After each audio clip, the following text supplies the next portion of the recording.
evening, everyone. I'm going to call the open meeting of the Sherburne School Committee to order at this time for March 9th. It is 6:37 p.m.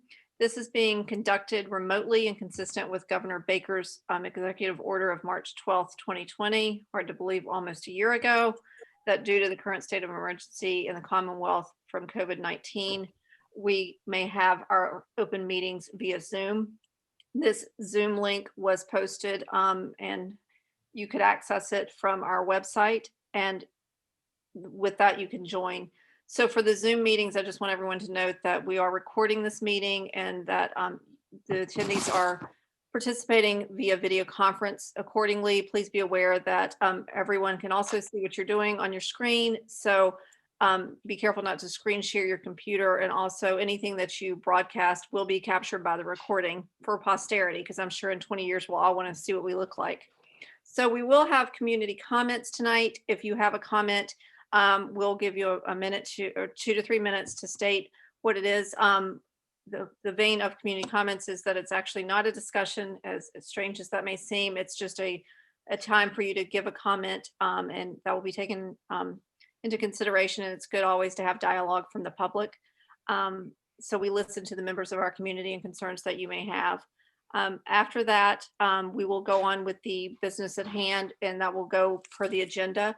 So I will go to each agenda item and I will introduce it. And if you are the person speaking on that, please go ahead and you may speak to that matter. If there's any questions from our committee at that time, because we will no longer be taking comments from the general public, I will call on you and you may ask any questions that you have or any comments that you care to make. And when it's time for us to vote, each vote will be taken, and I will conduct it by roll call, just because it's so hard for the person who's taking minutes to be able to look back and forth. So I'll ask you to take yourself off of mute, and then I'll call on you and you'll state your name and whether you're voting for or against. So, and at the conclusion of the voting, you can go back on mute. So with that being said, hopefully in September we won't have to do all this again, but it's a long-winded explanation of how we start our meeting. So with that, let's open the meeting up, and we will go, first of all, we have a new, I kind of feel like a weird version of the Brady Bunch, but we have a new square and it's Dennis Quant. Dennis, if you can wave hi, and I'm going to have Dennis introduce himself and tell us a little bit about himself. Dennis is coming into our committee. He is taking over the position that Mike Fitzgerald had. And so we're very excited for Dennis to join us. So Dennis, tell us a little bit about yourself and just introduce yourself to the rest of the committee. Great, thanks, Angie. So Dennis Quant, I'm been living in Sherburne now for a little over 6 years. 3 kids in the Pine Hill School at second, kindergarten, and pre-K. And looking forward to working with all you guys. I think my first sort of real introduction to this was through the Superintendent Search Committee, and I've been working with some of the members of the committee since. So look forward to working with you guys. And thanks for leaning in and helping me navigate getting up to speed here. Thank you, Dennis. And like I said, we welcome you on the committee. It's a good committee. We have a good group of people. I'm a little biased on that, but I think we work well together. So with that being said, do we have any community comments? If you do, if your screen's not on, you can just turn it back on, and you can raise your hand in the chat section. Okay. If there are none, then we're going to move on to budget discussions. And Dawn, in full disclosure, Dennis had some questions for me, and we all know that I was just so happy that I understood what a circuit breaker was when I got here. So Dennis may have some questions, because I tried my hardest, but sometimes my hardest isn't good enough. But that's okay. Absolutely, I'm happy to answer. So what I thought we would start with, because tonight is your open hearing, so we'll be presenting the budget to the public. But before we do that, I have some adjustments that we've made since the last version of your budget in December that we want to walk through, so that when we present the budget and presentation, you're looking at the total budget and not just the pieces. So there, you had a last minute packet update, so hopefully everyone has had a chance to take a peek at that, and I'll walk through what the last minute changes were, but also what changes we're bringing forward to you tonight. So just looking in the middle of the section where it says printed on March 9th, I'll walk through that 8 or so adjustments that we were going to make, that we actually would like to make. So if you remember December, it was brought forward to add 2 additional PLC stipend positions. And so with that vote, we're now increasing your budget to reflect that. So that's the first adjustment of $7,557. This is the time of the year typically where we actually are able to reflect any reductions of salaries due to retirements, because we've crossed over the February 1st date, which is just a date that we use for early retirement incentive. Based on that, we do have 1 retirement and 1 staffing change to incorporate. Hopefully you guys all heard, you're not going to cry when I say this, but because Jim Carnes actually is officially the assistant principal over at Chickering now, his position is considered a staffing change. Obviously he was a top step teacher, and he will be replaced next year by someone at a much lower salary. So that is the $80,000 taking into effect a retirement and a staffing change. We've talked a lot about special education programming for in district. And as you know, we started the goals program. Based on the age group of the cohorts, we are now spanning students from K to 5. Because of that, we need to expand the teaching staff for that program. So we are adding an educator to that programming. So we are adding that in at $70,000. Looking at where we are now with our student cohort for special education, we also need to increase our SPED therapist services by $10,000. You'll note in your financial statements that you saw for fiscal year 21, we actually are running a negative in that line item. So we're trying to make up for that in fiscal year 22 to capture all the expenses that we're expecting to have. So we are looking for a $10,000 increase in that line item. We've been carrying the Qpo stipends, which we haven't used in really at least the last 2 years in the general fund. But when those were first established, the Qpo positions, they were funded through the Title 2A grant. So while they're still in fluctuation, deciding what's happening with that position, we're going to go ahead and pull those back out of the general fund and put them in the Title 2A so that we don't continue to have the positive variances that we've had, but still maintain the opportunity to have those stipends. They'll just be covered in a different funding mechanism. Dawn, can you define QPO for those? Qualified peer observer. So it's part of our evaluation system. I just wanted for people to know what that was. Oh, thank you. Yes, I know. I'm so sorry. I've gotten used to all the acronyms in educational world now that I sometimes forget to stop back and let you know. The next line item is a little bit of an interesting one. So it's called Accelerate One-Time Purchases from Fiscal Year 22 to Fiscal Year 21. If you had an opportunity to take a look at your Fiscal Year 21 status of appropriations, you see we're carrying a pretty substantial positive variance, definitely in salaries.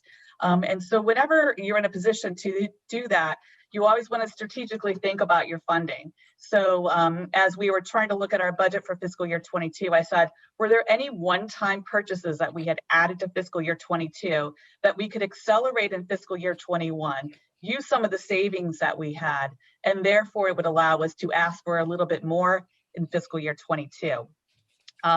And these are things that we wouldn't think we would continue on. So for 23 or 24, because you wouldn't necessarily want to do that. So these are things that we know we're going to be one-time purchases. We can take care of them in fiscal year 21 with our savings and ask the town for $10,000 less money. So part of that $10,000, $5,000 of it's for textbooks. So if you look at your first version of the budget, you noted that we asked for an increase in textbooks to cover some new social studies curriculum and ELA. So we'll pre-purchase that now before June 30th. And the other piece was furniture. We had put some money in the budget last year for the innovative classrooms. We know that's going to be pushed off a little bit, but also what we have in that budget is our normal replacement cycle. So we're going to accelerate some of our replacement cycles for chairs and art tables and things that the administration had already identified. Purchase those in fiscal year 22, and then, 21, and then we can take off the money in 22. The last item we have is that district-wide, we did a communications audit of all of our telephone services, and we were able to reduce our normal monthly operating costs by a substantial money across the district, but it's going to allow Sherburne to decrease their telephone utilities by $2,000. In the Sherburne scenario, it predominantly was, we had the old-fashioned long distance where it was like 80 cents a minute. So by having someone come in and clean all that up for us, we have basically gotten rid of our long distance hefty phone bills. And so we're able to reduce that, and we're running a much smarter telephone utility line items now. So that, a lot of numbers, but it nets down to just negative, a reduction of $9,683. With that in your in-district, you're looking at a $52,052 increase, a 0.82%. So that's pretty remarkable, I think, given you know, just the salaries alone of a school operation. So that's where we stand on your in-district. Before I jump into the couple of out-district, are there any questions on the adjustments on the in-district? On the one-time purchases, I appreciate sort of the try to bring them up to this fiscal year. Are there any other things that you guys considered, or even looking at things that might be extended over a couple of years to kind of use more of the savings from this year's budgeted numbers? There's that's what I spent time sort of going for each line item to see what we could potentially bring in, and without jeopardizing you know, your budget base for next year. I think that's about all that we could do. Just so you know, so any of the savings we do have from this year will go back into the town for free cash, which is always a nice sort of increase for the town as a total, as a whole, to have a little more in free cash. So we always feel like that we're not basically giving the money away, we're just putting it to whatever use the town has. So I think we're strategic in trying to balance the goal of using the money prudently, but also giving back what we don't need. Okay. Thank you. Anybody else? Go ahead. Oh, wait, Jane? Did you need, questions? Yeah, I just had a question, and if other members of the school committee have questions, I don't want to jump in prematurely. Go ahead. So, okay, thank you, Angie. Just a question on the additional reductions that were made today. And John, I may have misunderstood some email that went back and forth with some members of Sherburne Advisory earlier today, but I thought that I had understood that there was a $25,000 reduction in the budget that would be a result of some of the payroll savings. But what I don't see that reflected here. So my question is, was there an additional $25,000 from payroll savings that could be, that could be achieved or not? No, so yeah, so you might have misunderstood a little bit, Jade, because what I was saying, we had payroll savings in this current year, and so that's where the $10,000 comes in.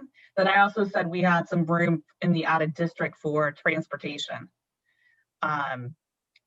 So I was suggesting, because we had payroll savings, to accelerate whatever I could in that were one-time purchases in 22 into 21. Okay, thank you, Dawn. Right. So if you compare your previous summary of a budget adjustments to the one I sent out to you this afternoon, there's a $25,000 difference.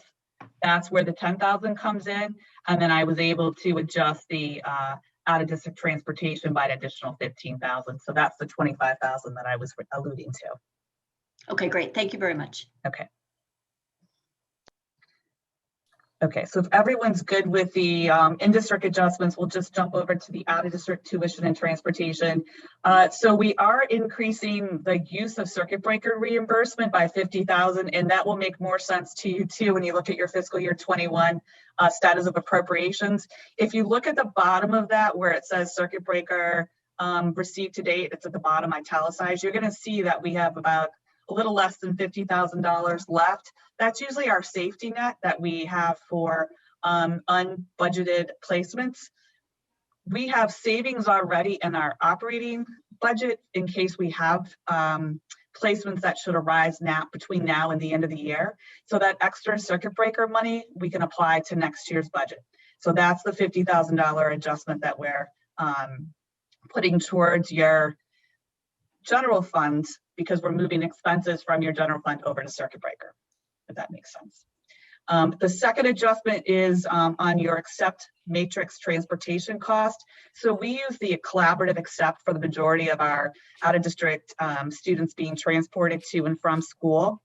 I was able to get from them today. They finally released their matrix costs for fiscal year 22, and I was able to then reduce what we already had in your budget by $40,000. And if you remember in December, I said we're just leaving our placeholder from last year and this year until we have more credible data. Luckily this afternoon we did get the numbers we were waiting for, and so based on the number of riders, you're going down 40,000 in out-of-district transportation. So that is a huge impact on your overall budget because we reduced it by 90,000 with just those two adjustments alone. So the total budget that we'll be presenting at the hearing in a few minutes is going to just show an increase of $5,352. So minimal, but a lot of things played into our favor this year, which we will discuss further during the presentation. That transportation cost, is that purely just quantity of kids that are being transported, or is there a rate differential? Yes, it is multiple things. It's the mileage from to and from school, and then we take all the riders from Accept. So a lot of districts who are members of Accept use Accept for their transportation. So then they then build out all the routes, price that out, and then it turns out to be a cost per point.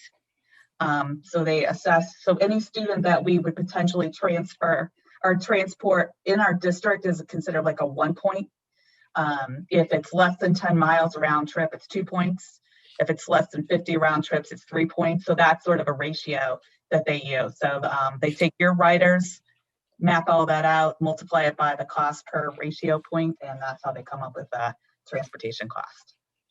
It's a much more effective mode of transportation than all the districts independently doing. So we may have, you know, a van that has multiple children going to one particular school, but there's one from each district. So it's a way to pool resources. And I love all your questions. I like to explain this stuff, so thank you. Okay. So if we're good with that, then I'll turn it back over to you, Angie, just to call the hearing into. Now I just call the, well, we didn't pause the meeting, so do I just call the hearing to order for the budget, budget vote for FY22? So we're going to call to order the vote on the FY22 budget. So now I just poll everybody, correct, to approve this as? No, you don't have to. We're just opening to that segment of your meeting. So this is the public hearing. After the public hearing, I will say you can open up for any public questions on the budget. Yeah. And then you'll close it, and we'll go back to if the committee has any questions. Okay. And then we'll vote. So I'll share my screen.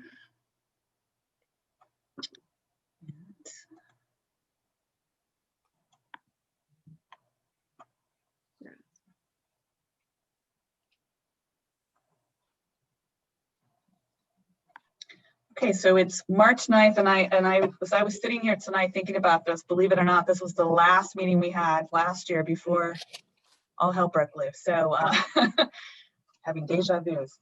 So this will be the Sherburne School District's budget for fiscal year 22.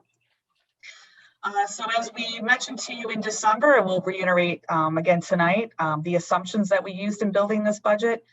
We're looking forward to hopefully regular school operations in person 5 days a week with level enrollment. And at your last meeting, we shared with you the enrollment, at least for how projected out for fiscal year 22 and how that looks. So it looked good for the number of sections that we had built. We built this in compliance with the town's budget guideline, and just to refresh your memory, Sherburne's budget guidance is level funding. So they're looking for you not to use the same amount of money that you did last year for next year. but with a 2% increase for salaries. Obviously, with what we just discussed, you'll note that we actually are below Sherburne's guidance, so hopefully that's beneficial for the town. We also align our budget with district strategic plan. And I think a really good example of this is the addition that we just had this evening with the special education teacher is the resource efficiency, where if we can develop our own special education programs in district, it has huge cost savings for the town, and that they don't have to incur the out of district cost. So that's again just a proof that we are continue to look at this, use the strategic plan in building our budgets. And obviously we have an acute awareness of potential post-COVID-19 both state and local budget financial constraints. So hopefully again this budget will be helpful to the town of Sherburne. Let me just quickly.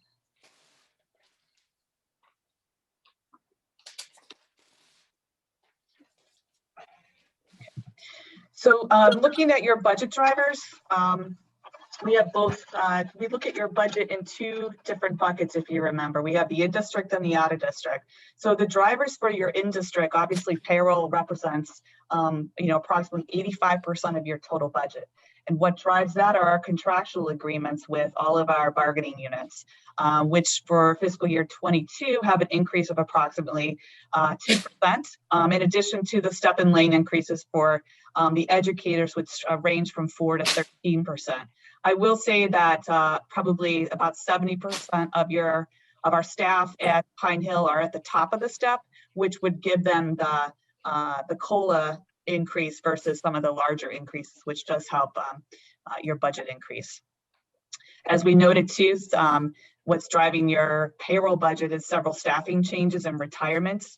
In this budget was built with 4 retirements, which is a larger amount than normal, but that's also then helping us have the small budget increase. And helped offset the 2 additional staffing positions that we added. If you remember last year, we held back until June, adding the additional teacher for the 4th grade.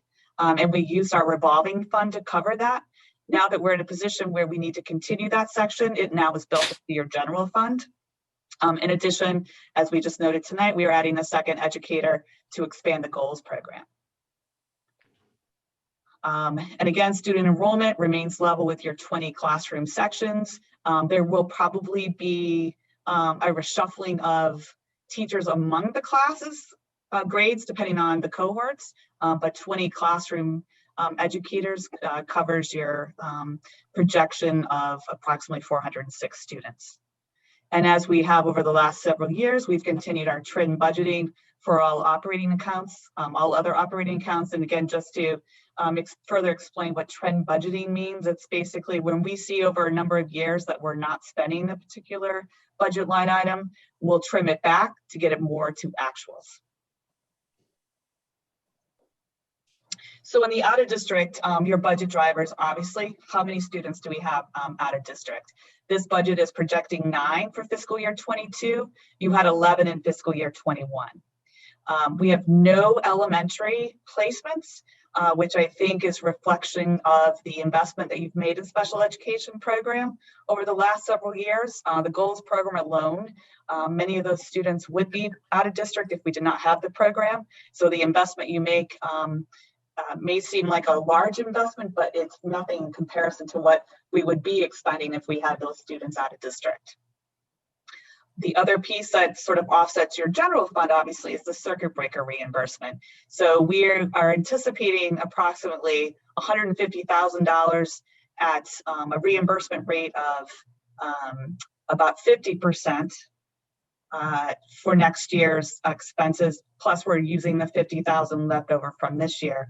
And that's how you get to your $200,000 that we're able to use to offset the general fund expenditures. So we'll charge some tuition invoices directly to the circuit breaker fund.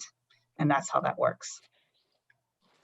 As we continue to see, if you remember last year, we used like $325,000 of circuit breaker reimbursement. So as you see our placements go down, obviously our circuit breaker amount's going to go down too, but that's a good thing.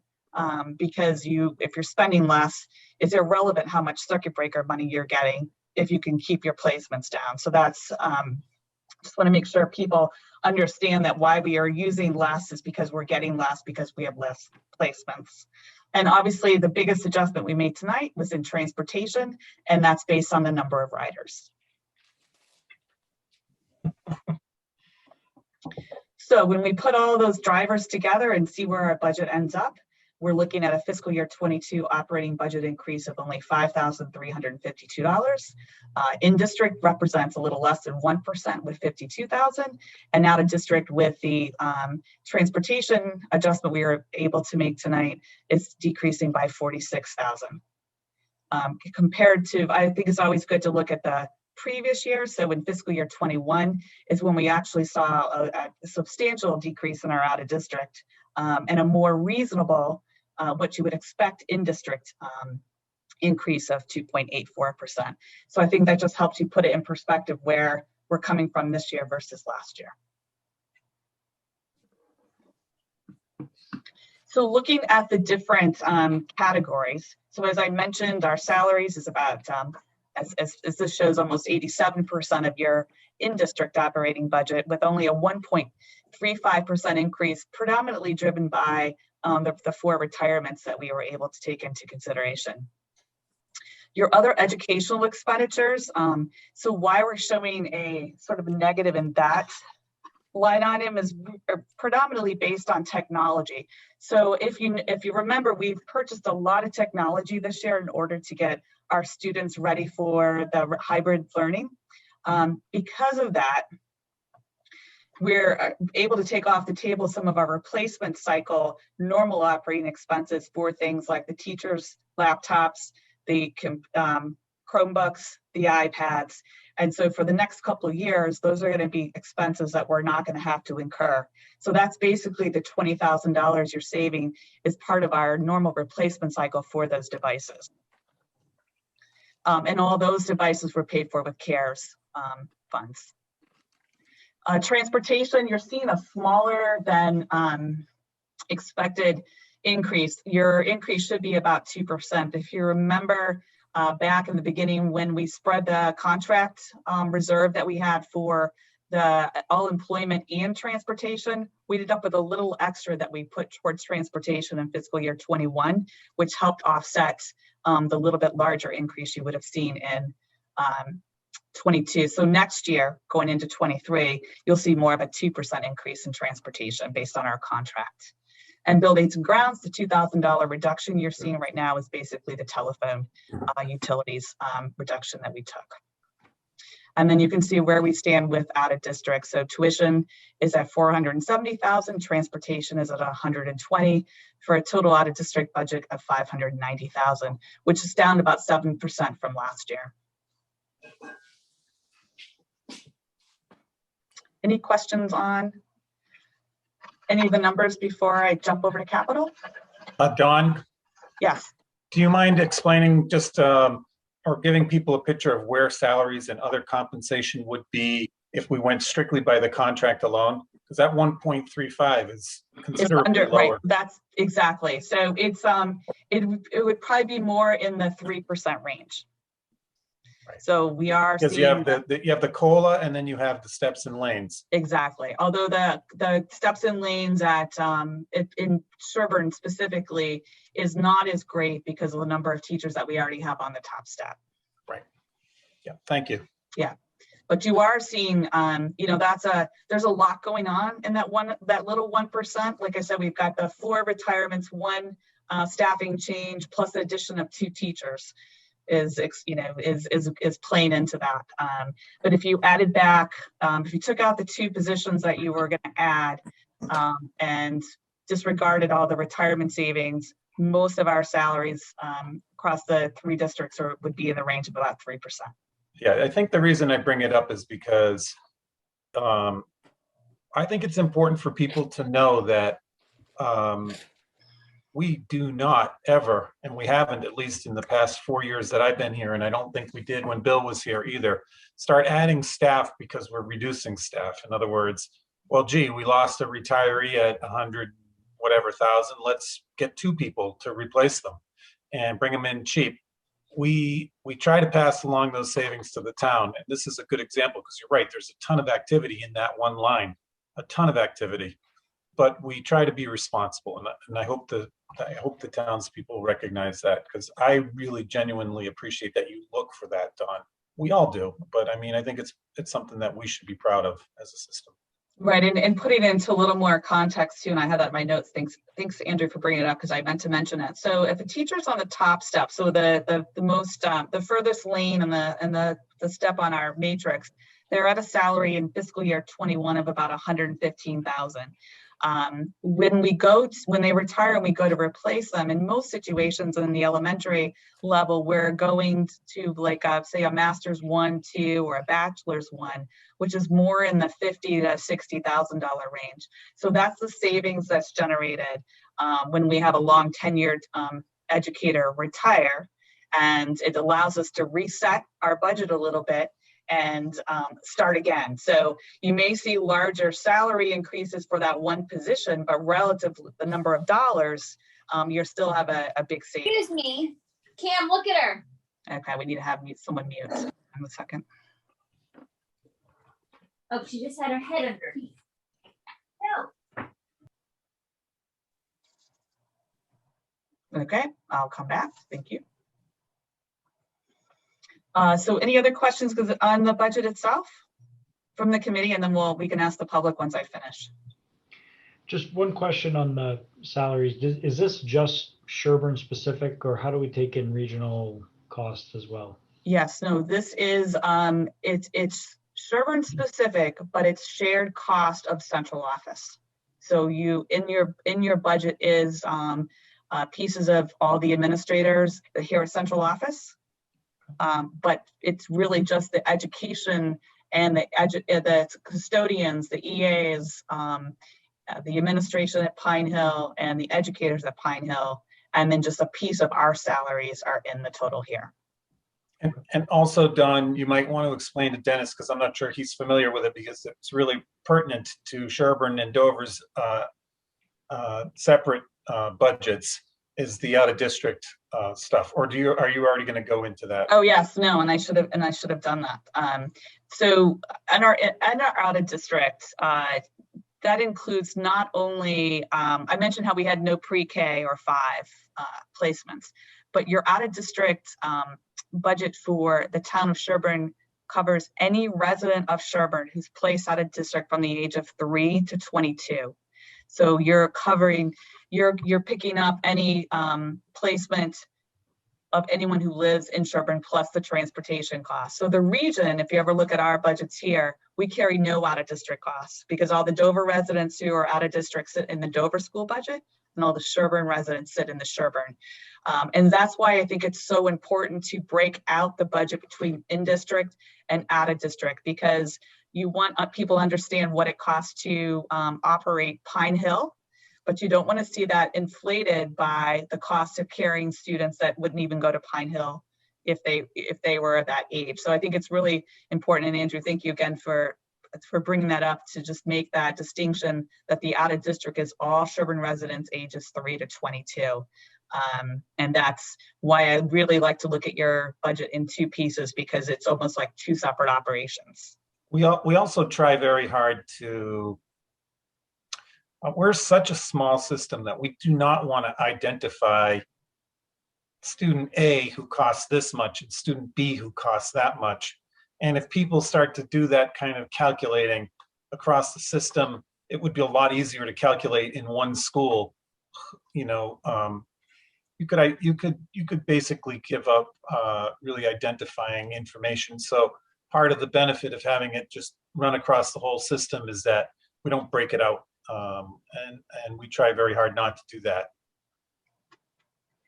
Right, and in your, in our monthly reports, every quarter we do more of a deeper dive into out of district and show you placements by type of out of district placement versus be it via collaborative, an out of state school, a private school, or a Massachusetts public school, and the wide ranges of age categories that they fall.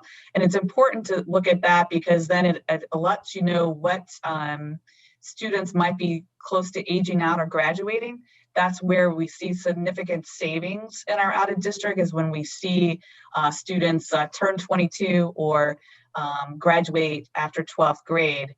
And that's why if you look at these numbers in our 5-year analysis here, you know, we were close to $1 million in tuition in fiscal year 18. We saw significant savings over these last couple of years of students aging out and graduating. It's also important to note that part of the reason that the state did the circuit breaker reimbursement years ago, and I'm told it was Perry Davis was one of the key people, the superintendent at Dover Sherburne, was really frustrated by the fact that in school committee meetings, they'd be talking about specific placements of individuals. And some of those placements we've had placements that can run right up to $300,000. So it's really, it can be very stigmatizing to people. And so that's part of the reason we get the circuit breaker money, is so that we could just say, we don't have to say, well, we don't have to break down who's more expensive than who. I think it was one of the really smart things the state did. And so yeah, and just perspective on that for this particular year. So we get whatever we expend this year for out of district is what we get reimbursed on for next year. So there's always a 1-year lag, but basically you're reimbursed if they're meeting the state mandate. You're getting 75% of any tuitions over 4 times your foundation rate, which is typically right under $49,000 this year. So your first $49,000, the district is paying in full, and anything after that, they're getting 75% reimbursement. So that's a little bit of how that equation works. And that's the double-edged sword, right? Because if you're not outplacing students, then your reimbursement, your circuit breaker reimbursement is going down. So you get the advantage of not having to pay these tuitions for your outplaced students if your numbers go down, but you're also going to see your circuit breaker drop off the following year. Right, that's where you plan accordingly. Yeah. Thanks for that background. I appreciate it. I guess one other question and 2 things. Dawn, I think I may try to grab some time with you. I've only been on the committee now for, I think I've clocked a week at this point, but read through the details and appreciate it and whatnot, but I probably have a lot of questions as well that are probably better served offline. So I may reach out to you just to get a little bit of education. Yep. I do an ABC tour. I mean, ABC a tutorial on educational budget. So Cool. happy to help you. Sounds good for the accountant in the group here. And then Barbara, this question is going to kind of come to you here. So Andrew, the point you made around sort of one in, one out, and I'll use that term crudely, around folks that are retiring and then replacement with a younger, less tenured professional. Barbara, I guess I'm implied in that is the assumption that you're comfortable that whatever head count, the net adds and what we're budgeting for, or what we're budgeting for ads is going to cover anything that you kind of deem necessary from a staffing and teacher perspective. To cover any of the retirements, acknowledging changing student requirements and technology, COVID, whatever other things we haven't thought about that are going to hit next week? We, excuse me, we start talking about and planning for this budget presentation back in October. So everything we can control for and anticipate, our school improvement goals for next year that have costs associated with them, a growth that we're making, you know, as part of our school system work is all accounted for in this budget. Okay, thank you. Right, the building leaders are an integral part of our budget team, building team, and any placeholders that we put for replacement educators are always run by at all levels before, to make sure they're comfortable with what we're putting in. But in your budget binder, Dennis, you'll also see those enrollment projections that we monitor closely. And that's where we sometimes get into the staffing question. Every once in a while, not every once in a while, it seems like every year, we're on the bubble somewhere. And this year it seemed to have worked out pretty well, but it seems like the last 3 years we were on the bubble as to whether or not we needed additional staff. And that's one place where Barb might say, well, I'd feel more comfortable if we had one more. And we might say, yeah, but we're within the classroom guidelines. That's a discussion that the school committee joins in as well. That's usually like October, November, December. Mhm. Yeah. Right. Okay. So the other piece of,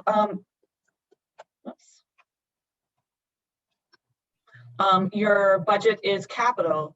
This is our 5-year plan that was shared with Sherburne's Capital Committee. The good news for them again was that we don't have any projects scheduled for fiscal year 22. There was nothing that needed to be taken care of for next year. We actually have one project from fiscal year 21 we're gonna have to take care of. It was put on hold because of COVID, so we will take care of that one probably as soon as school gets out. It's just the replacement of the air conditioner for the computer lab. But looking at 23, that's where some of the bigger dollars lie, and we'll be doing some research on the big ticket item this spring and have a better idea of when we need to take on that project, and also two, how much it potentially would cost us. We just did a survey here at the region for all of our projects and the roofs, and we will be using the same consultants to look at both Chickering and Pine Hill. So they both have both Chickering and Pine Hill have their roof coverings on the docket for 23. So that'll be some work we'll do this spring. And then just to, Dennis, to let you know, we actually have a 20-year capital long-term plan that we use as our guide. So every 5 years or so, we have an outside firm come in and update that for us. But that's our roadmap for doing our 5-year plans and projecting to what we need to be asking the towns for down the road. So as you can see, once we get past 23, or potentially if it gets pushed out to 24, we have very little on the capital needs that have been identified from the on-site insight report. Obviously, sometimes things come up that aren't identified. We either take care of those within our operating budget, or if we have to put them on as a capital request, we do that. But for this year, we're not asking for anything for fiscal year 22. So with that, obviously, the school committee and the administration continue to thank the town of Sherburne and all the community members for their continued support in educating the students of Sherburne, which, I think we, between Dover and Sherburne, have an excellent school system and are very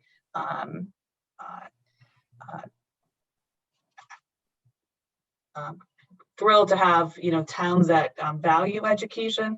One thing we should mention too is that I think the success of our hybrid plan this year had a lot to do with the investment that the town people have put into education with our class sizes, because we could accommodate 22 students in a classroom because we didn't have 25, 26. Our students actually got much more live teaching than a lot of other districts. So for that, we were, I think, any year most grateful for that, because it just allowed us to have a completely different operating plan than a lot of other districts. So the investment completely paid off this year, and I hope the townspeople know how happy that we are in this situation.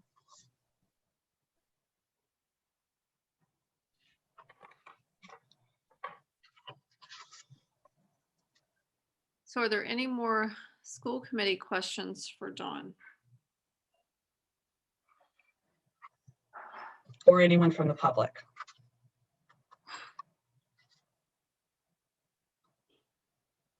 Okay. Dawn, I think that you covered it well. Okay, so with that, Angie, it might make sense for me to just let people know that there have been discussions as well, because it certainly is, I don't want school committee members to be caught off guard, but we have been having conversations with Sean Colleen about trying to get the access road completed. And that is something that I think I'm hoping is going to make its way to town meeting. I just don't know the status of that right at the moment. I'm sorry, but I don't want anyone to get caught off guard if you hear that that's being discussed. It's a big ticket item. I don't know if the town can swing it right now, but I know that Sean has had engineers in to do drawings and spec out costs. So all of you have encountered the drop off and pickup, and we've all been dealing with it for years and years, probably dating back to when I was there. So it's a little worrisome, but more to follow. I'll keep you posted as things come up on that. Is that a school-related cost, or is that go into DPW or whatever we call I it? think that would go to the town, and I think the town would have to, bond something like that, and that's the big question. And it has to first get on the warrant. So, and I just don't know what the status of that is for town meeting. I think that, in the best case scenario, Dennis, we would find grant money to offset some of those costs. And I just don't have enough answers in that regard, but I think we should know more soon. And following up on that, Dr. Qpo, because I know, everybody asks every year about air conditioning, that's another thing, because there's the sustainability coordinator for Sherburne, and I spoke with them pre-COVID because there were some grants out there that they thought, and then now that we're in COVID, there are some other grants that were being looked into because not for air conditioning per se, but just because you use air conditioning most of the time with the air filters and how things push through. So there are things out there for grants that we can use for other things. So we'll see, but it's going to be a strange time to try to get anything, really more than what we actually need accomplished at the time. But we're always looking for creative things and things where we can get more grant money to alleviate some of our costs, and things that would also improve the quality of our school. And with air quality now being such a high priority issue we saw with the pandemic, there are some other things that I do believe, and speaking with sustainability, that we can work on. And so that's one thing that I have been speaking with the town on that. So we'll continue that conversation, and hopefully we can have some good news out of that. So that's as good as we can do on that one. So Dawn, with that being said, if there's no more discussion, we should go ahead and poll for a vote. Is that correct? Correct.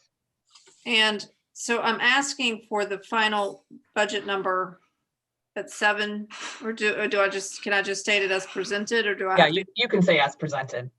That's great, because those are really big numbers. Those aren't things that usually roll off my tongue. It's not like something that I pay for at Target, so it's a little unnerving to me. So with that being said, do I have a motion to approve the FY22 proposed budget as presented? Do I have a motion to approve that? Megan Page, so moved. Do I have a second? Brown, second. Any discussion? So hearing none, if you'll take yourself off of mute and I'll poll for a vote. Dennis? Approved. And Nancy? Nancy Cordell, yes. Megan? Megan Page, yes. Amanda? Brown, yes. And Angie Johnson, yes. And Dawn, so this doesn't go without being noticed that you do a lot of work and you make things understandable even to me with math. So I really appreciate that. And I thank you for working so hard to make sure that we provide quality education for our teachers and students, and a wonderful building that we keep it up, and also that we are so respectful of the town's money. So thank you very much, Dawn. Thank you. Okay, so with that being said, we're going to move to Dr. Qpo to our superintendent's report.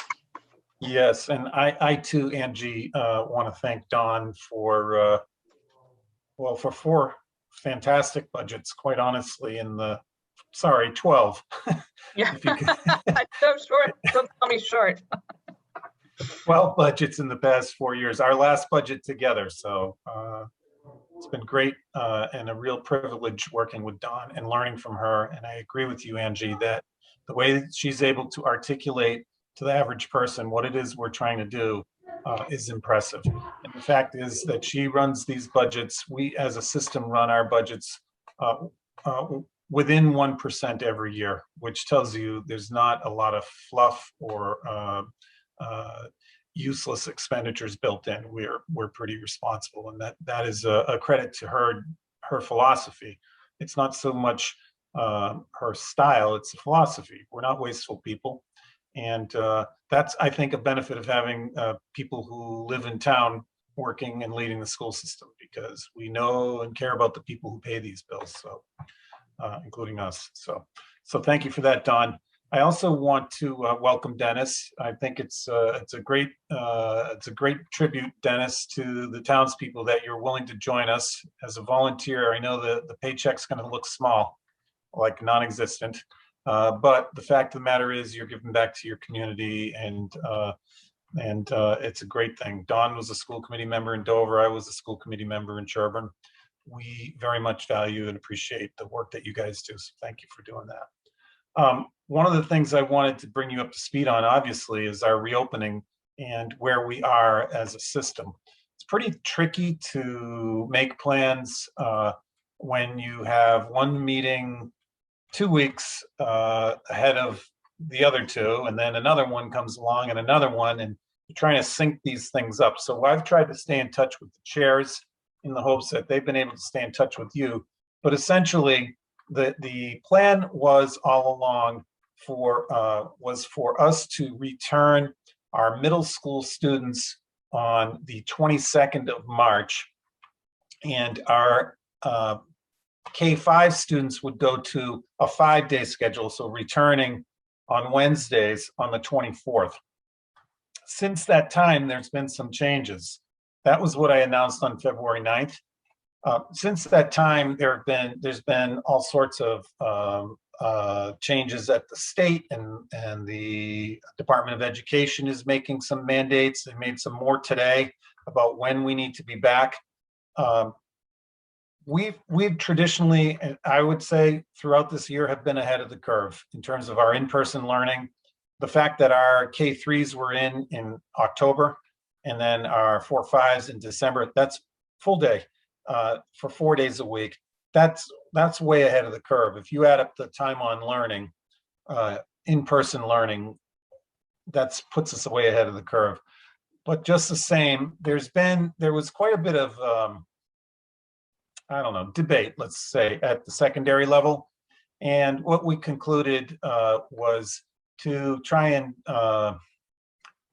keep all parties happy, because we have to think as a system, right? We can't afford to have one school pitted against others. We can't afford to have parents pitted against teachers, or teachers against kids, or school committees against each other. That's not good for our students at the end of the day.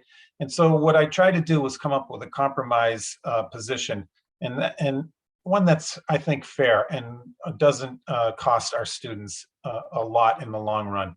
And so what I am now planning to or have the system do is have the students at the middle school return on April 5th, have the high school students also return on April 5th. These are 4 days in, and then have the elementaries return to the 5-day schedule on the 7th. So what I put forward as the 24th originally is now actually going to be bumped out to the 7th. And it's a rotating schedule. So one Wednesday will be all in. So on the first week, that week of the 7th, which starts on the 5th, that Wednesday, the 7th, will be an all in. So that will be a 5-day school week. The following week will be a half-day remote half-day, and those will rotate throughout the remaining 10 weeks of the year. Now, to complicate matters a little bit, the state is pushing pretty hard on the 5-day thing. It's a question of whether or not the remote will work. I put it forward, and I'd like to stick to it. A lot of people make plans around these things, so I'd like to stick to that plan. But we may be forced to make those half days in person. And if we are, I will keep you apprised. I don't think we're going to have to, and I'll tell you why. Because I think at the end of the day, it boils down to how many hours of in-person or synchronous learning your students did.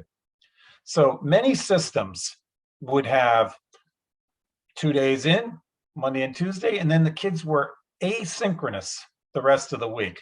That means they had their assignments given to them in the morning. They might have had a check-in in the morning, and then the rest of the time they were on their own, or with their parents, or with their babysitters, or whatever. that asynchronous learning doesn't pass muster with the state. It doesn't count towards the hours of meaningful learning. But what we've done is synchronous learning. So when our students aren't with their teachers, they're with,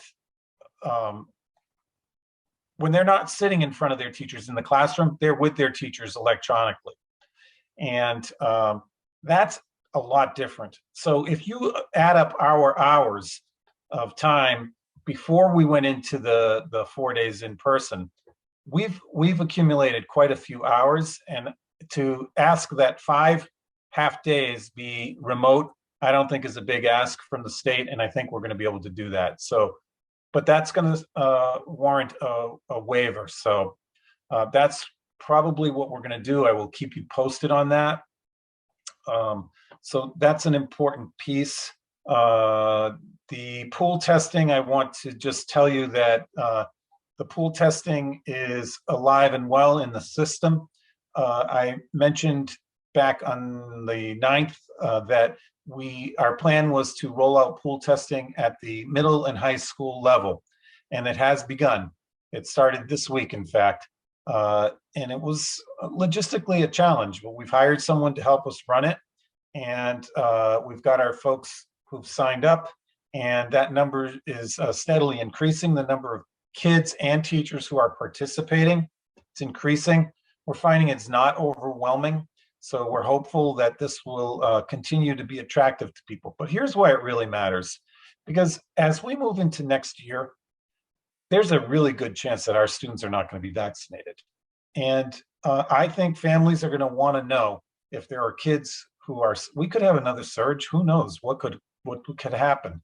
And maybe our teachers will be vaccinated, but if our students are not, we're going to want to know that we're safe. And one layer of protection that we can provide is, in fact, this pool testing.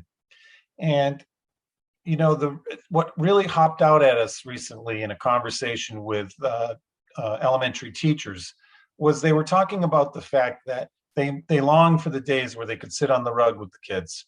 And we're talking about kindergarten kids, that it's pretty hard to teach kindergarten kids in rows, in chairs, in desks.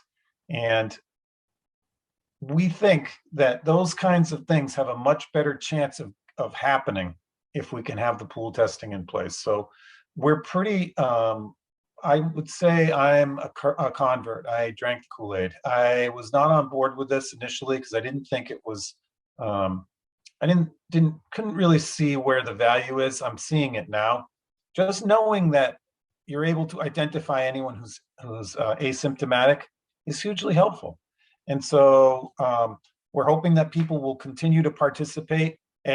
Once this gets established at the secondary level, we are planning to roll it out at the elementary level too. We are planning to do this with teachers first. That's for sure. With the kids, I have always said that I'm worried about having the kids have to have these swabs stuck in their noses. I mean, that's what it is. And I'm nervous about how our kids will respond to that. But I have since learned that we're not talking about the deep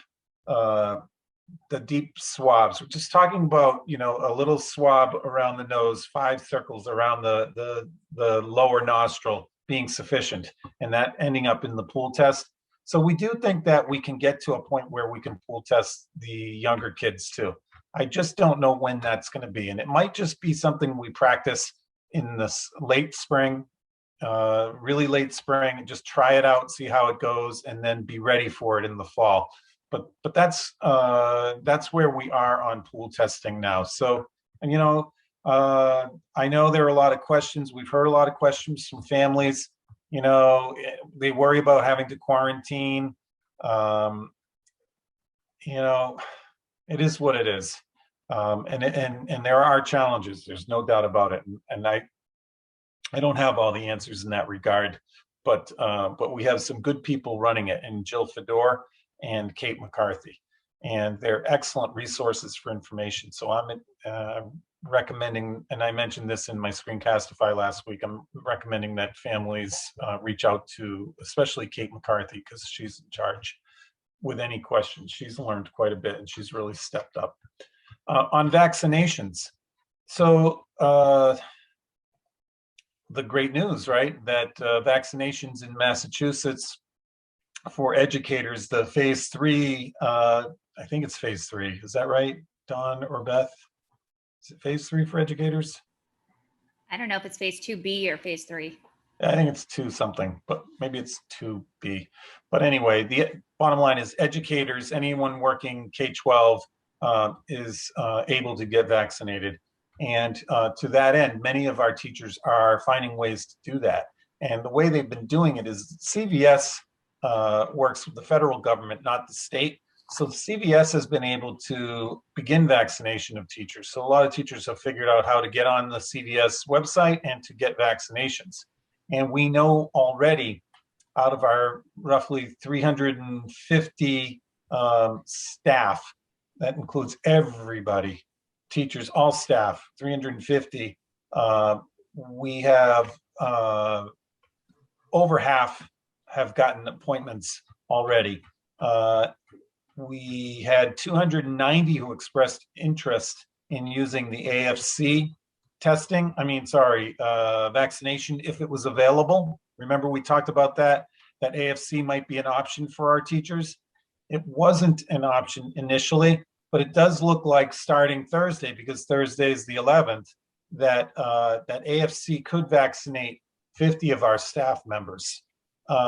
Both shots. So they have 100 shots. So that's 50 people because it's 2 each. And so that's great news. So we've done a process of a lottery for those 50 people. So I think we're going to be well over 200 and probably 250 by the end of this week. And we're still 3 or 4 weeks away from any return. So we're in good shape, because remember, my goal, not everyone agreed with me, certainly, but my goal was to make sure at least everyone had 1 shot in their arm before we returned. And I think that that's going to happen. We've had parent evenings, we've had teacher sessions to try and answer people's questions. They've gone very well. I want to thank Beth for covering the parents last night. Good job from what I hear, good feedback. And the MOU conversations have been taking place.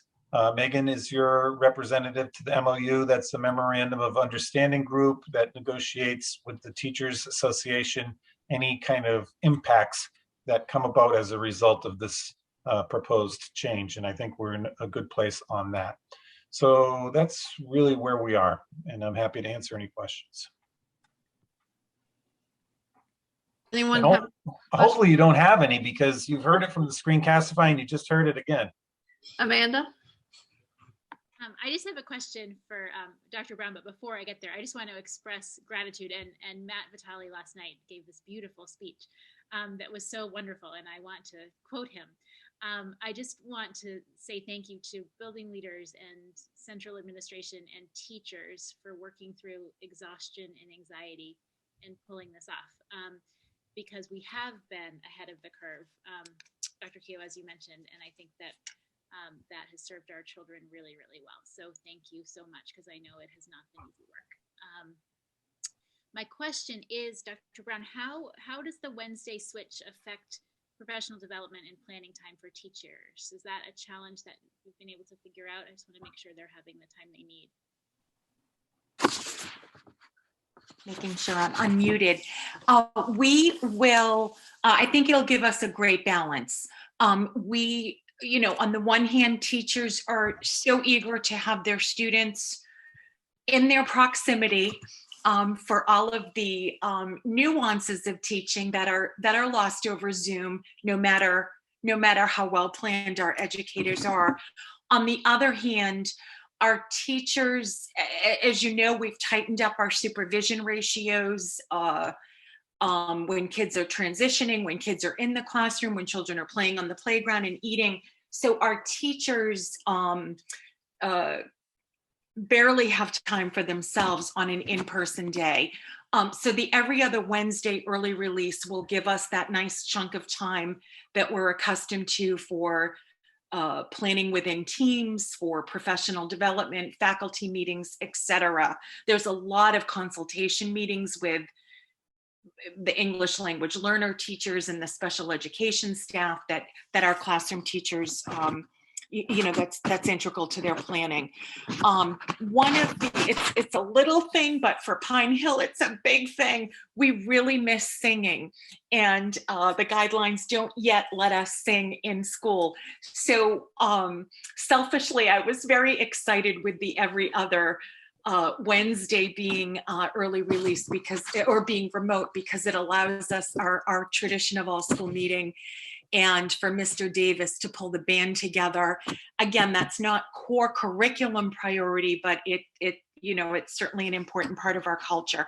So I think the biweekly, the every other week schedule will give us a good balance between the vaccines. The district ratio is the same as the Pine Hill ratio. About 50% of our staff have had or have soon appointments in hand, and the spring weather this week has given us a shot in the other arm. So we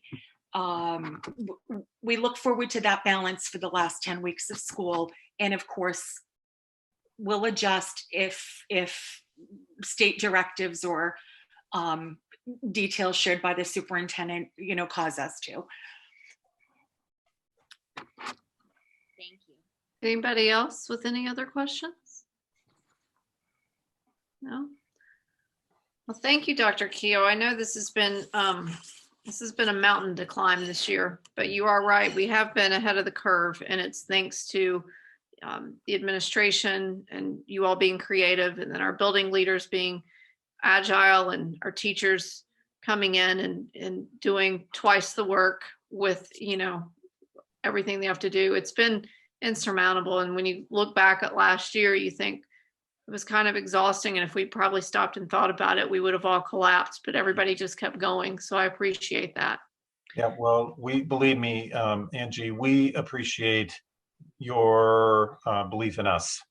As administrators, it really matters that we know that you are that you trust us to make good decisions about all of this.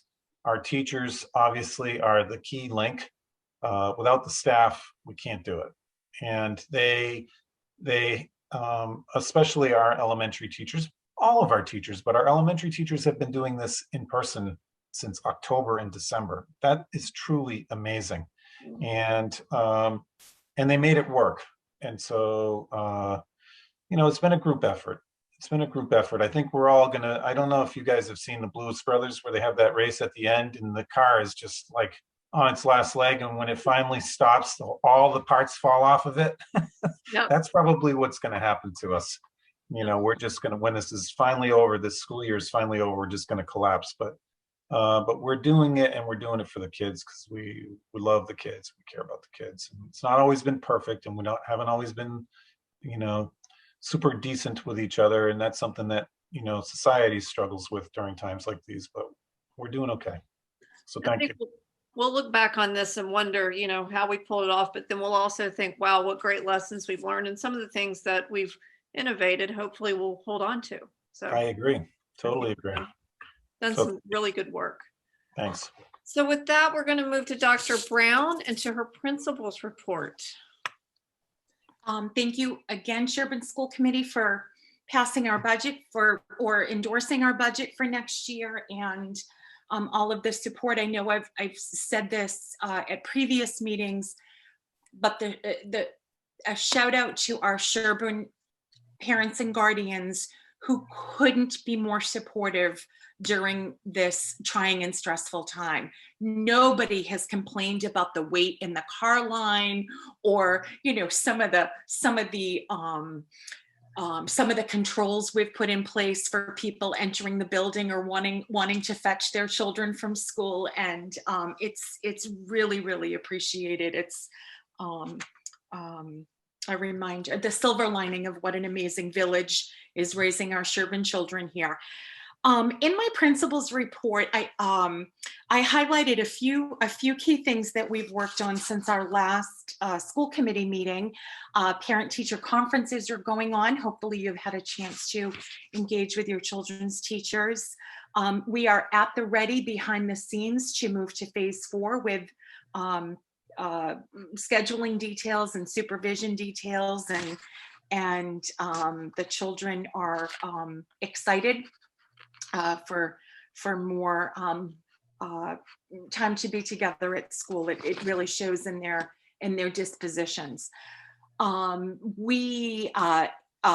That last week we sent out 60 kindergarten registration packets electronically to our prospective kindergarten students. So that's always an exciting thing to look forward to.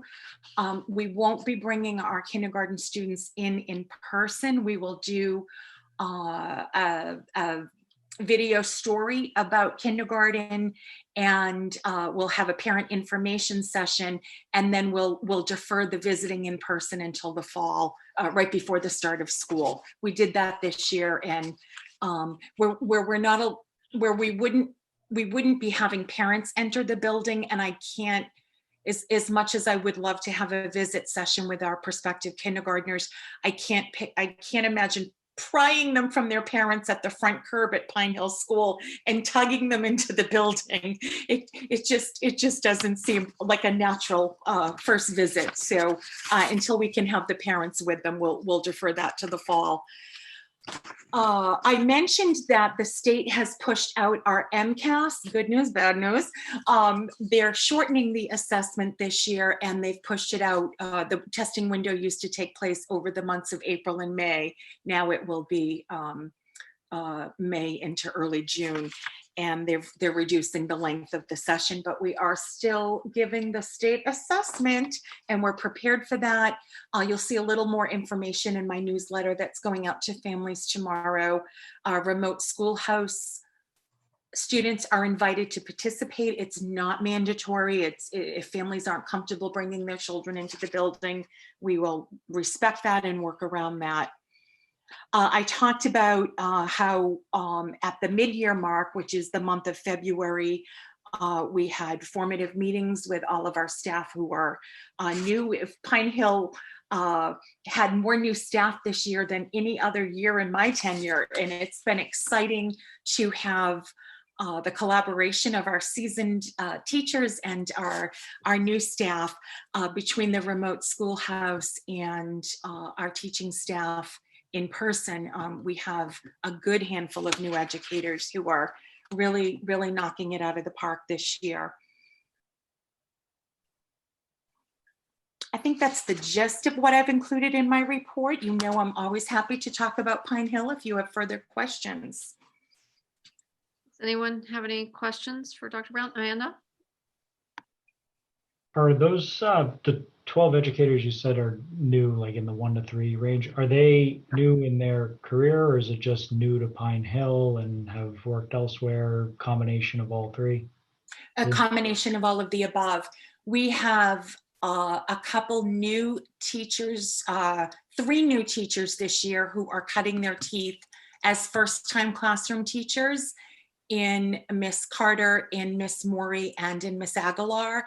We have a handful of teachers that have worked elsewhere and are new to Sherborn.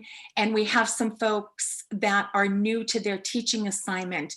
Miss Jeffries moved from preschool and special education to kindergarten.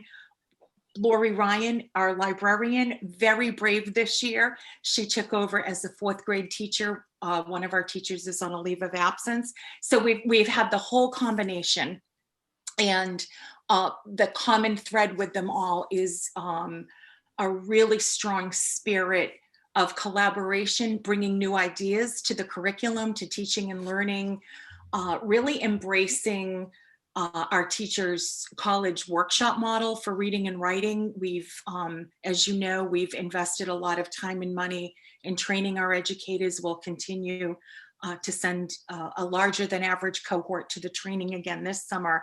And we've really, the momentum around Readers and Writers Workshop is very palpable in the building. The coaching and the collaboration, grade level teams really leaning in and bringing a new lens for how we're assessing kids, what we're valuing as sort of a short-term gain versus a long-term love of literature or writing, and it shows in that level of collaboration. There's a great energy on the Hill. Amanda, I'm sorry, you were next. I had a question about the remote schoolhouse, and I'm not sure who can answer it, but my understanding is that will continue for this year. Does that time that those kids are spending count as time on learning, even though it's remote, because it's synchronous? So they're okay for the remainder of the year? Yeah, under the new state guidance. Yes. Well, the state's allowing families to opt in under what he said, that the traditional hybrid model would not. So he wants people in person. He wants them in person. But if somebody has opted out because of their own concerns, safety concerns or whatever, they are able to do that. So our kids in the remote learning, remote schoolhouse would be all set in terms of meeting that. The question is really whether or not our remote half day will meet it, and we'll find out. I'll let you know. And is there any, I mean, this may be way too early, but is there any provision for continuing that remote schoolhouse next year, given that children won't be vaccinated? Good question, Amanda. I will say in full disclosure, it's hard. It's hard for the schools. It's hard for the staff. And yet I totally understand where the families are coming from. So this is one of those ones where I don't think he's going to tell us anything until he has to make a decision. But my guess is that they'll probably still allow families to do that.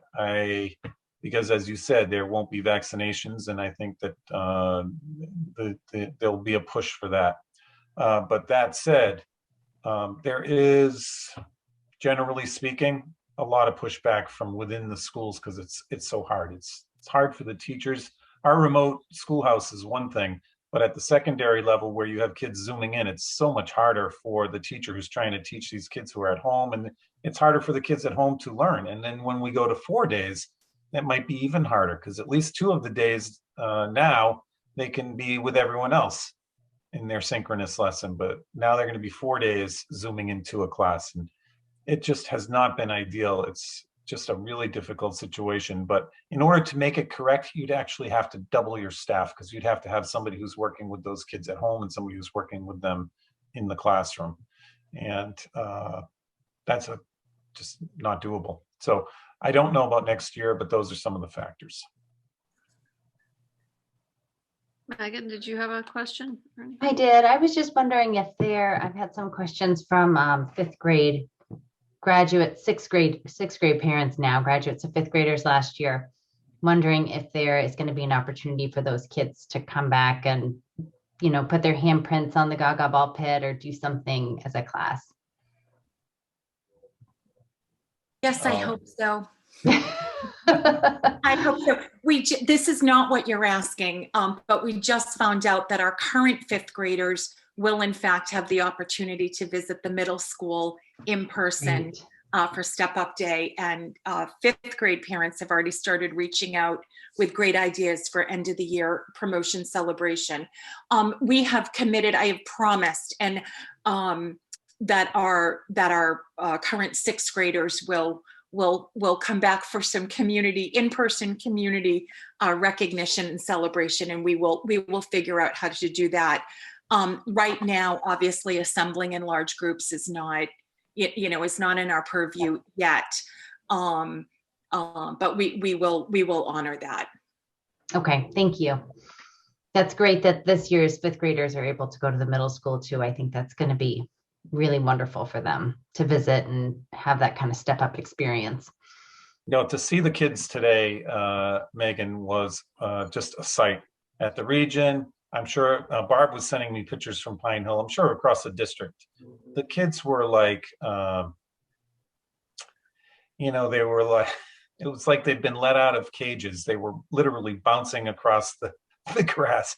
I remember when I was a kid, we had sheep and we bought them this time of year and they used to bounce. And that's what the kids looked like. They were bouncing across the fields, just leaping with joy. It was a beautiful thing. So, you know, I guess everyone can kind of feel there's a little light at the end of the tunnel. And we desperately want to have any kind of closing events across the system for our kids in person, but they might not be the same, unfortunately. But I know Barb's got the same interests in mind. And That's thanks, great. Thank you. thanks for asking that, Megan, because I have that current sixth grader and I think I just keep discounting him. I keep forgetting because. Oh, mine won't let me forget. That's good because you have a girl. My boy's just like, whatever. So I was just going to throw this out because I have gotten some texts and emails from parents. And so that being said, I'm first going to vent, and this is not for anyone on this call. This is if Governor Baker's on or anyone federally.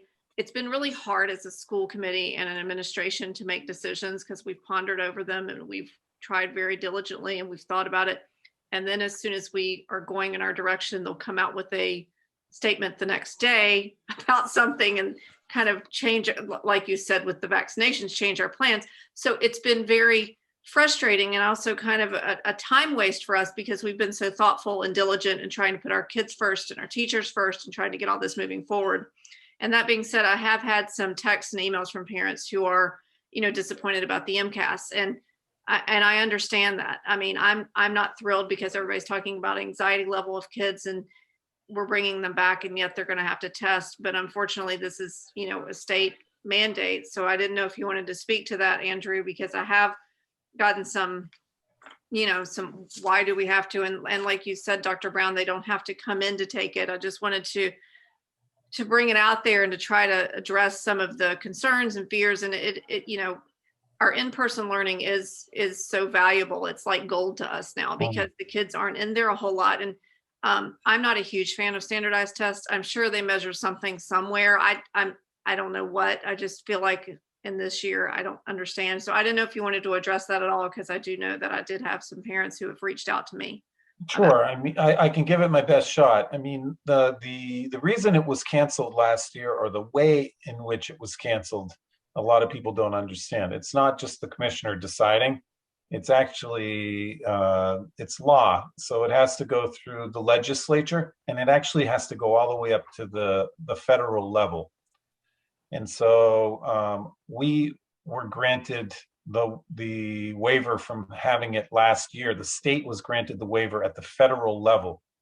That is you know, you talk about acts of Congress. Well, it's similar to an act of Congress. I mean, it's a big deal.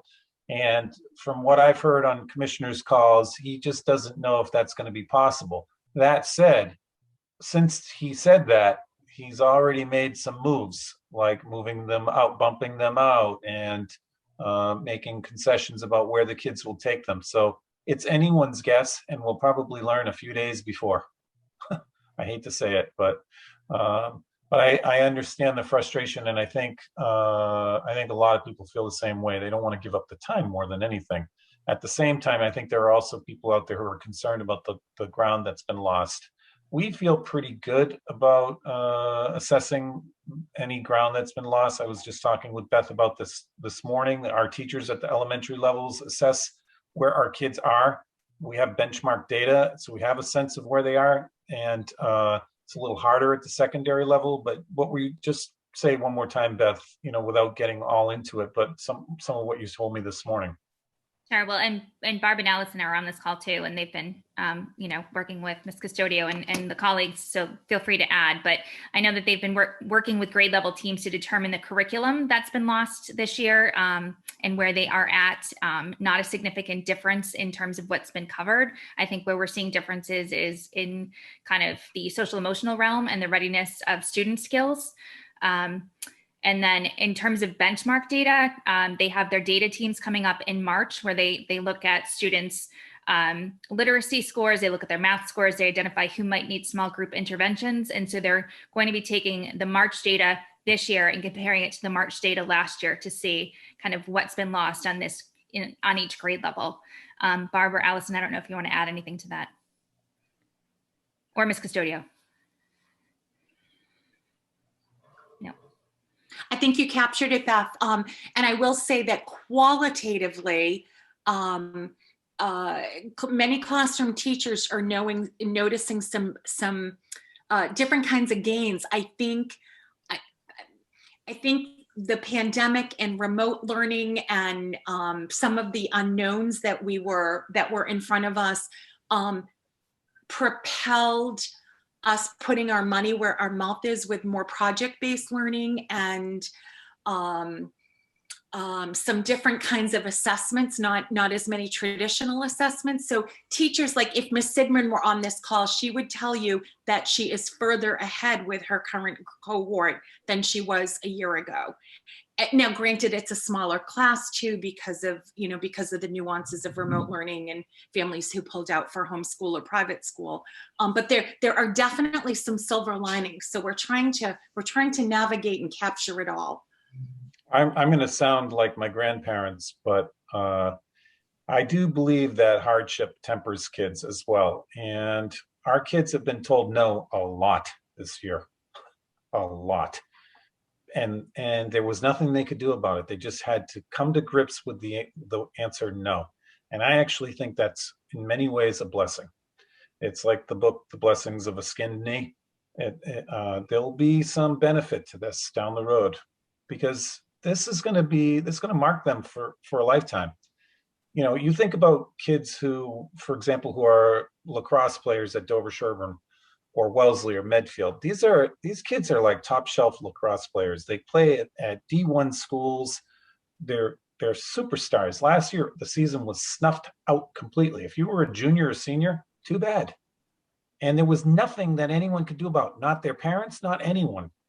And they just had to suck it up and endure it. And there's an upside to that. It's not all bad. That's not to say that the kids who are hurting and need the support should just have to suck it up, because that's not how I feel at all. But I do think that there are some silver linings, and I don't want to go too far down the road, but I'm hoping that we'll see some of those. An interesting thing I noticed today when our Director of Student Services, Kate McCarthy, sent out a recent social emotional learning survey that we asked parents to complete, parents of 3rd, 4th, and 5th graders. And it was paired with a student self-reflection. We didn't yet institute the teacher rating scale. That will be part of our rollout, our finishing the rollout for next year. But when I looked quickly at the data, parents' ratings of students and 3rd, 4th, and 5th graders' self-assessment of themselves in about 6 different competency areas that were assessed that had to do with social emotional learning, the validity, statistically speaking, the validity of the parent ratings and the student self-assessment were closely correlated. And I thought, wow, I don't know if that's good news or bad news, but we're seeing ourselves the same way our kids are seeing them. We're seeing our kids the same way they're seeing themselves. And I thought that was very interesting. I don't know, and I know this is Pollyanna-ish, but I'm hoping that there's some introspection that, again, is a little silver lining that comes out of this. We've prioritized play. We've prioritized as much collaborative sharing and connection as possible, as we think is possible in the schools, and we're not done. We're not done, but it has reminded us what is truly important for our children in their educational day and their educational journey. And may I add one thing too? I'm sorry. Just thinking back to, I remember saying this last summer, and Allison recently sent an article that reiterated it, in that I think we need to be careful about how we speak in front of our children about the last year. We don't want to say that they're behind or make them feel that they're, at a disadvantage because of what happened in the world. Obviously, if you're playing basketball and then somebody decides that, okay, everybody needs to tie their hands behind their back, well, you can't play by the same rules and there can't be the same expectations. So we're in a pandemic. So all of these frameworks and standards need to bend a little bit. It's not our kids' fault. It's the standards that need to change. And, what's great about our teachers is they understand kids and they meet them where they're at and they move them forward. So we're going to meet them wherever they are in September and move them forward. And they need to know that we're there for them. Well put, you two.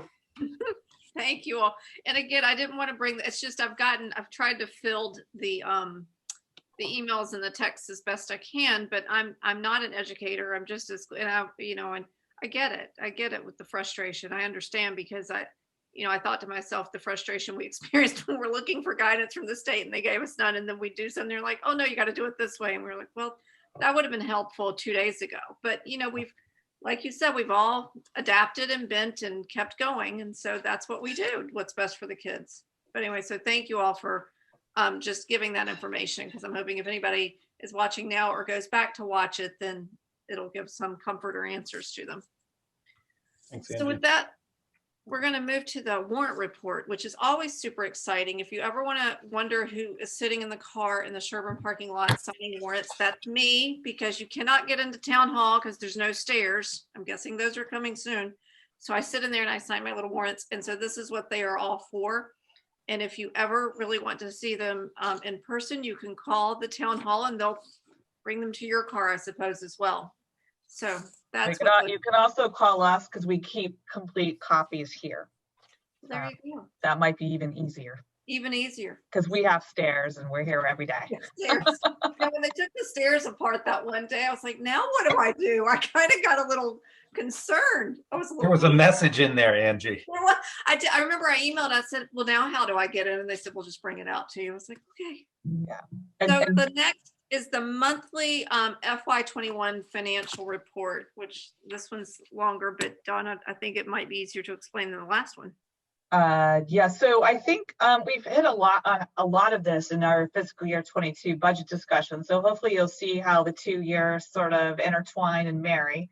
What I've been doing for all the committees this year is keeping a running analysis, but then putting in bold any new information that I've shared. So that way you can take whatever information we knew from the fall and it just continues to perpetuate as we move on to the year. So I have had an uptick in our savings in that now we have 3 educators on leave, resulting in $180,000 savings versus the $100,000 savings. So that's the new piece of information for you, which at this point in the year, then is where I started pulling all the numbers together and added the bold statement by saying, as of right now, we do have substantial salary savings of at least $190,000. They are being offset by some negative variance in our educational assistance because due to sort of the nature of school right now, we have hired more administrative or educational assistants to help in the classroom. So we did have some of that savings is offset by some additional EAs that we've added on. And as I noted in the budget, where applicable, any savings that you're seeing in fiscal year 21 that are from retirement or from permanent staff changes have been incorporated into your fiscal year 22 budget. So I think that's a key piece to know. On the expenditure side, there really hasn't been any changes since the last time we met. On out of district, now that we're in March, in bold, I just and highlighting again that we continue to show a positive variance in tuitions of about $50,000 and about $20,000 in transportation costs. The $50,000 in tuition is being derived by the fact that we had budgeted for 11 out of district placements, and we currently only have 10. So knowing that we've got that cushion still in our general fund, that's why I took the $50,000 you see that's left over from circuit breaker and felt comfortable applying it to fiscal year 22. So that's how those pieces of the puzzle fit together. Any questions on that before I jump to the next piece of the report? Dennis, do you have a question? It may be better served offline, just sort of not being too familiar with the ups and downs. But is there a theory that sort of the group sort of applied on if the teachers are strapped in terms of solving for this year's kind of conundrum, using some of the additional savings to supplement with additional resources sort of for the year, right? So if I'm reading this right, we're basically, we thought we were going to spend 190 grand more than we actually did. Is there an opportunity, or have we thought about using appropriated funds to help support some of the existing teachers that are there to kind of offload some of that additional work, whatever it might be? So we have added additional support in the classrooms through our administrative, I keep calling administrative, through our educational assistants. Understood, but I guess taking that further, right? I appreciate there's also fiscal responsibility. I'm assuming this goes back to the town, Yes, not like an education fund, so the town can use those monies in right, other. right. As I mentioned, roads. free cash. This goes back Right. to town's free cash. Yeah. So it's not that we're down resources. It's the cost of the staff that we budgeted versus staff we Yeah. have, and then where we've needed to, because of our hybrid or remote situations, we have added staff. So that's the number. The 190 is actually offset by 2 additional teachers we had to hire for the remote academies. So again, there's a lot of big numbers going both ways in this equation. But we always, I think we're very resourceful in making sure we're meeting all the needs of our school. So I don't think that we've left anything behind that we'd want to take advantage of the savings with. All right, anybody else? Thank you, Dawn. So let me just quickly, the back part of your report gives you a fresh synopsis on our COVID related grants. One question that I should have, or one piece of information that I should have shared during the fiscal year 22 budget was that we did not account for that into that budget, any potential still COVID ramifications, PPE or additional staff that could be needed for next year, depending on what the operating protocols are, mainly because we have been granted several funding sources that are good for fiscal year 22 and fiscal year 23. So we have a nice safety pot of funds to pick up those things that we might need that we find, be it learning lag for students, be it more EA support because we still need to have rooms set up a certain way. So I've summarized for you all the different grants that have been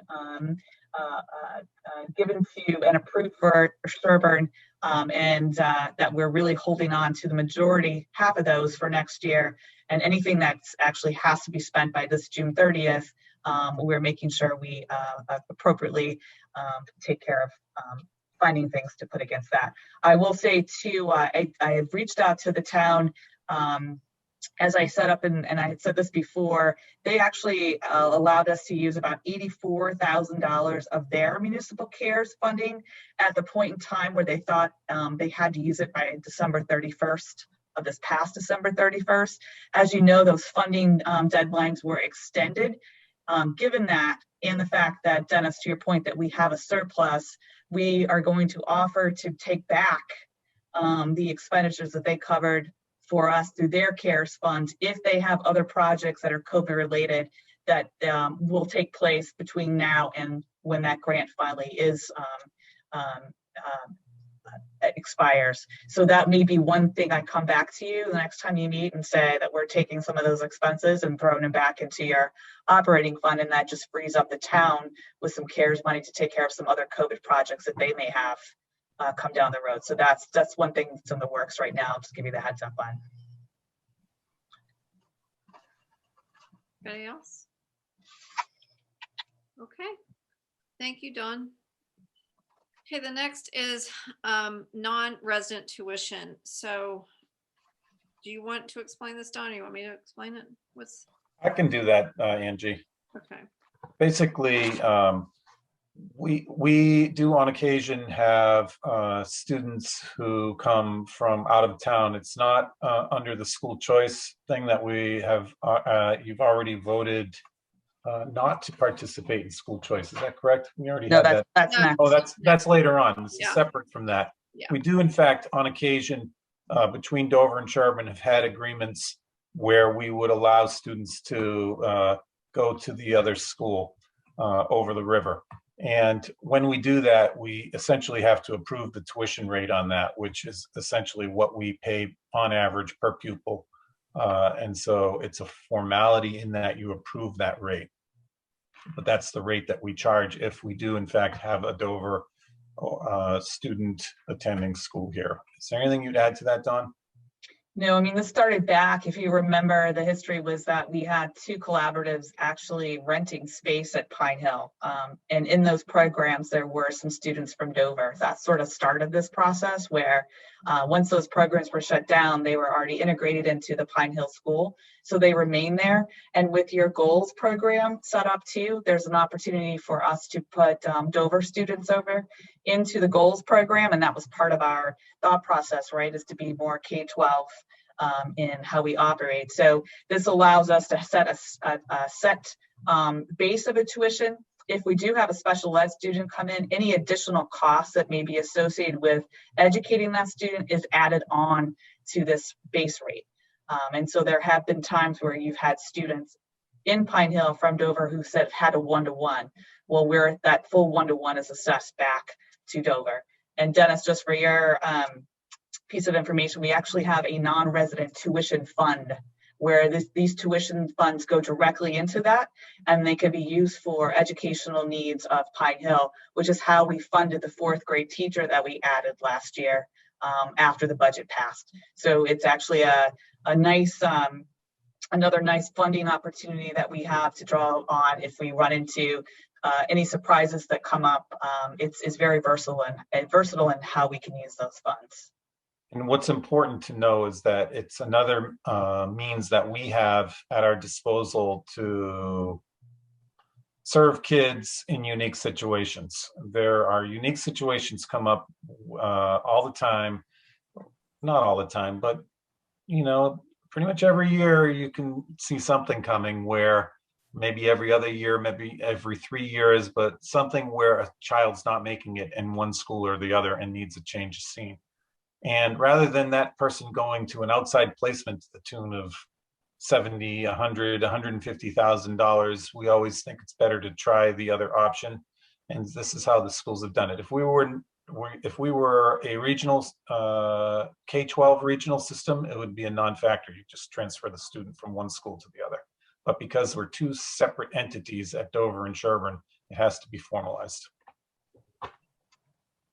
Anybody have any other questions?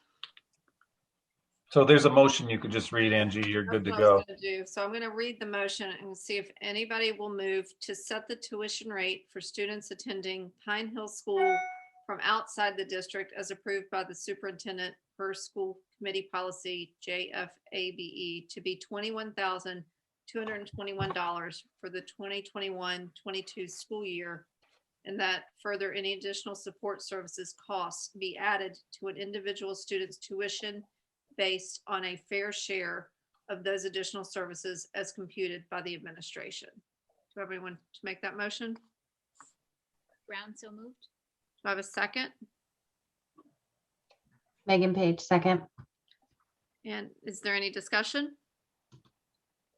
Hearing none, take yourself off mute and I'll do a roll call. Nancy, Nancy Cordell, yes. Megan, Megan Page, yes. Amanda, Amanda Brown, yes. Dennis, Dennis Quant, yes. and Angie Johnson, yes. So thank you all. So that leads us to the next thing, which is the annual school choice committee vote on the Massachusetts school choice law. Dr. Qpo, do you want to just do a brief explanation of that, just so it's memorialized? Absolutely. So I don't believe Dover or Sherburne has ever, or the region has ever participated in this. But basically you're required by law to vote on whether you're going to participate.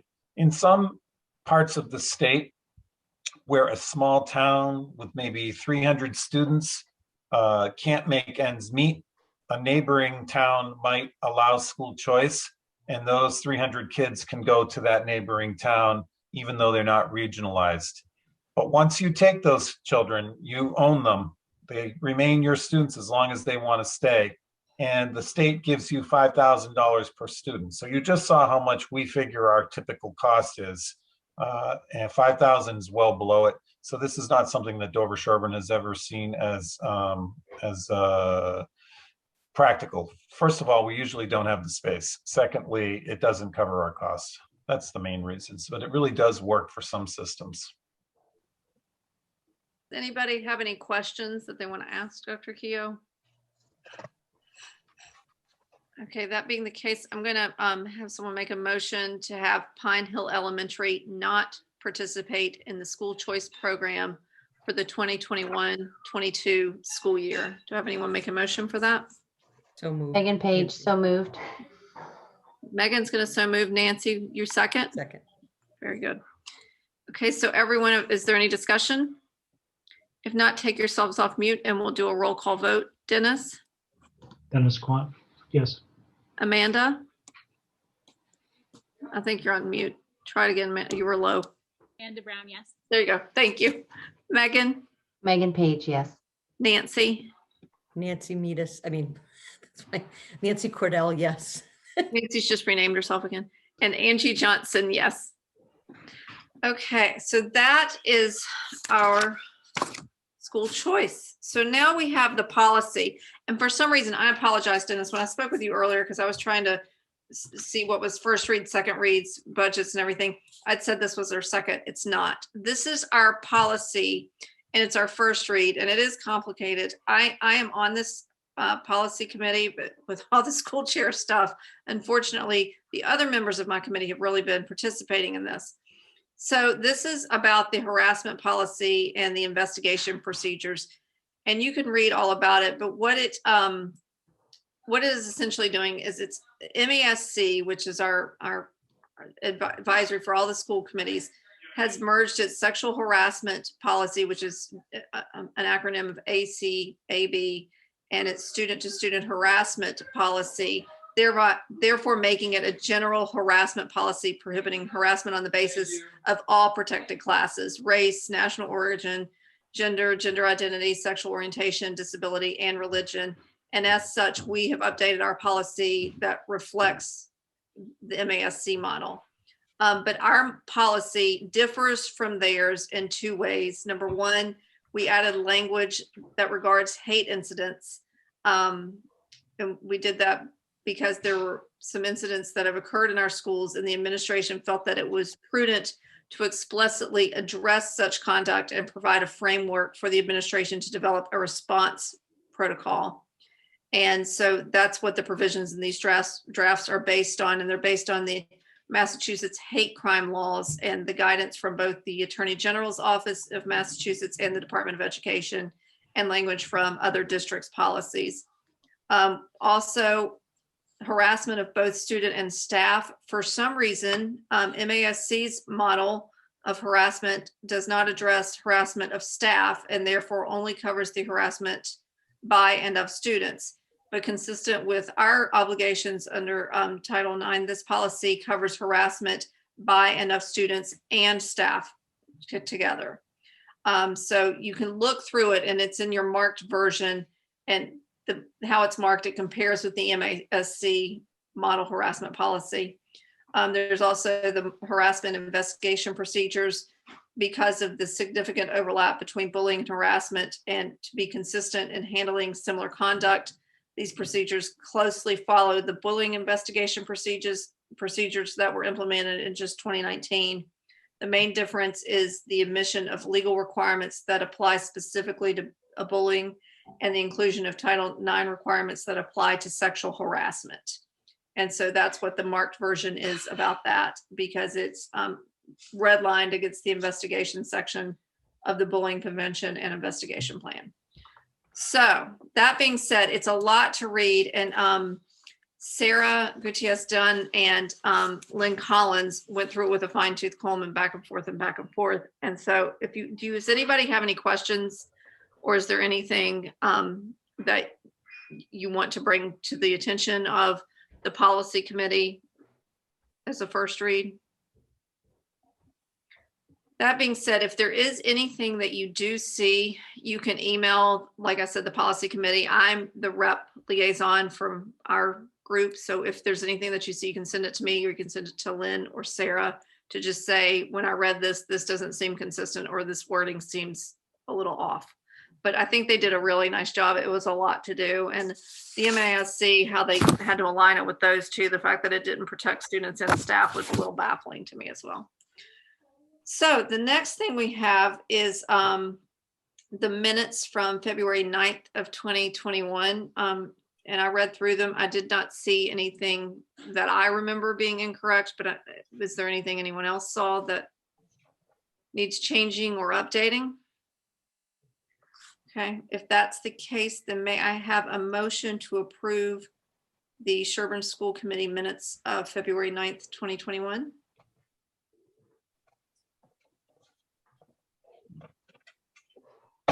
So moved. Thank you. We have a second?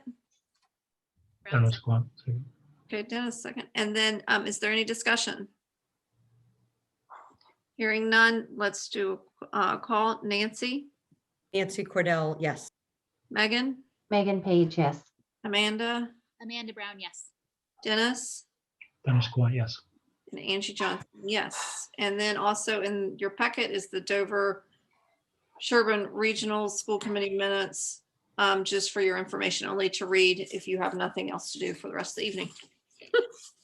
Other than that, I think that we are done. So do I have a motion to adjourn?